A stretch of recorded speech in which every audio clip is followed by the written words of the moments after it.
ما خو ویل چې ته به سبق ووایي سړی به شي، ما خو ویل چې ته به سبق ووایي سړی به شي، زویه ته خو ځې چېرته نشه کوې دا څه کوې؟ کله خوشحالي دي را پرزو را باندې نه کړه، خو وخته په هر غم کې مې حصه کوې دا څه کوې؟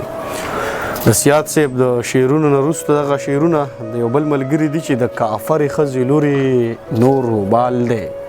ته خو وګوره مین دی په کم حال دی، او دا سړی همدومره زړه کې پټ خفه دی، دا سړی چې په څېره څومره خوشحال دی، او همدا اوس درپسې اوښکې تویومه او لاسونو کې مې ستا هغه رومال دی. دې پسې زموږ یو بل ملګری عبدالمعروف سباون صاحب وایي چې کړي چنار چنار ځوانۍ مو پسې خاورې، خو پوره نه شول بیخي ضرورتونه، او ستا قاتل سترګې بیا رایادې شوي تازه شوي پخواني ضرورتونه. دې پسې زموږ یو بل ملګری وایي چې مونږه هسې ځان تړلی دی ادب ته، مونږ هسې ځان تړلی دی ادب ته، ګنې ګټې بې ادبو خلقو وکړې،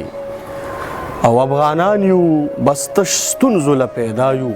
چې مزې دې د عربو خلقو وکړې. دغه شعرونه په ډېره پښتنه مینه باندې څومره چې زموږ ملګري دي، که په لر کې دي که په بر کې دي،